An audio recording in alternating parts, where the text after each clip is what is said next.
صبح اٹھا اور میڈیا دیکھا تو پتہ چلا کہ کچھ لوگ مولانا طارق جمیل صاحب کو گالیاں دے رہے ہیں۔ گالیاں دینے والوں کا دعویٰ یہ تھا کہ مولانا صاحب نے 22 کروڑ قوم کو بے حیا اور بد دیانت کہا ہے اور اکیلے عمران خان کو دیانت دار۔ میں نے سوچا کہ کوئی بھی رائے دینے سے پہلے مجھے ویڈیو دیکھنی چاہیے، جس پر میں نے پوری ویڈیو دیکھی جو تقریباً 26 منٹ کی تھی۔ ویڈیو کو مکمل ہوش و حواس کے ساتھ دیکھنے کے بعد کہ جس حصہ پر اعتراض کیا جا رہا ہے وہ اس طرح ہے: اکیلا وزیر اعظم دیانتدار جبکہ 22 کروڑ عوام میں بہت تھوڑے لوگ دیانتدار، جبکہ اکثر لوگ جھوٹے، بددیانت، بے حیا اور حرام خور ہیں۔ اب ذرا تعصب کی عینک اتار کر دیکھیے۔ اس میں آپ اس بات سے اختلاف تو کر سکتے ہیں کہ عمران خان دیانتدار ہے کہ نہیں، لیکن جہاں تک 22 کروڑ میں اکثر،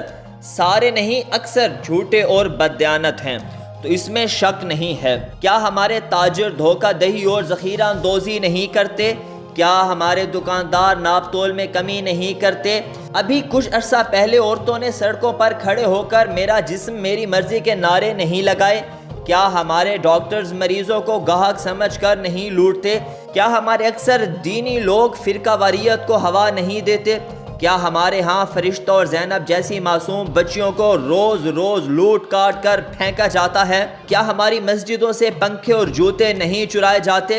الغرض یہ کہ دنیا کا وہ کون سا غلط کام ہے اور دھوکہ ہے جو ہمارے ہاں نہیں کیا جاتا، اس لیے تو شاید خوار اور ذلیل ہیں۔ باقی رہی بات کہ مولانا طارق جمیل صاحب ہو یا کوئی بھی عالم دین، لیکن یاد رکھو علماء سے اختلاف رائے رکھنا علماء کا کام ہے، ساری رات فلمیں اور ڈرامے دیکھنے والوں کا نہیں۔ ہم تمام علماء حق کا احترام کرتے ہیں۔ مولانا طارق جمیل صاحب پر بات کر کے نقصان اپنا ہوگا، تھوڑا نہیں پورا سوچئے۔ معصوم بچیوں سے زیادتی کے بعد انہیں قتل کرنا، 2 نمبر ادویات اصلی پیکنگ میں، رمضان اور عیدین کے موقع پر ناجائز منافع خوری، جھوٹی گواہیاں دینا، ٹی وی پر ننگے ناچ، دفتروں میں عملے کا چائے پانی وصول کرنا، سرکاری ملازموں کا دوران ڈیوٹی ذاتی کام کرنا، رشوت اور حرام کے پیسوں سے حج عمرہ کرنا، ہر دوسرے فقہ کے لوگوں کو کافر سمجھنا،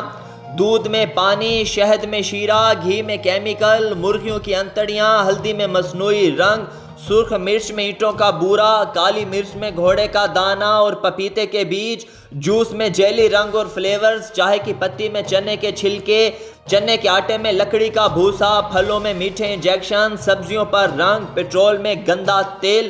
بچوں کی چیزوں میں زہر آلود میٹیریل، بکرے کے گوشت کو پانی کے انجیکشن لگا کر وزن زیادہ کرنا، بھینس کو دودھ بڑھانے کے ٹیکے لگانا، شوارمے کے گوشت میں مرے ہوئے کتے اور چوہے، شادیوں میں مری ہوئی مرغیوں کا گوشت جھوٹ بول کر گدھے کا گوشت بھی کھلایا جاتا ہے، منرل واٹر میں نلکے کا پانی، موبائل مارکیٹ میں جیلی اور کاپی فون، جیلی صابن، جیلی سرف، جیلی شیمپو، مگر سب اوریجنل ٹیکس کے ساتھ، بازاروں میں بد نگاہی اور جھگڑے، امتحانات میں نقل، مسلمان لڑکیوں کے ہاتھ میں قرآن پاک کی جگہ فحش ڈائجسٹ، ناپ تول میں کمی، دوستی میں خود غرضی، محبت میں دھوکہ، ایمان میں منافقت، نوکری میں ناجائز سفارش و رشوت، موبائل میں فحش تصاویر و فلمیں، بھائی بہنوں میں نفرت، ماں باپ کی عزت میں عدم تکریم، رشتہ داروں سے قطع تعلقی، پڑوسیوں سے بدسلوکی، استادوں سے بدتمیزی، بغیر عمل کا علم،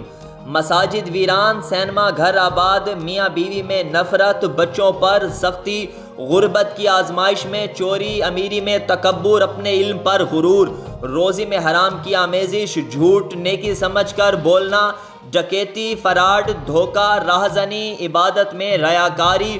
ایک بے سمت ہجوم۔ آج ذرا نہیں پورا سوچئے، آج تھوڑا نہیں مکمل سوچئے، یہی وہ وقت ہے جب ہمیں اپنے گریبانوں میں جھانکنا ہے۔ اللہ رب العزت سے دعا ہے کہ اللہ ہم سب کو ہدایت عطا فرمائے، آمین۔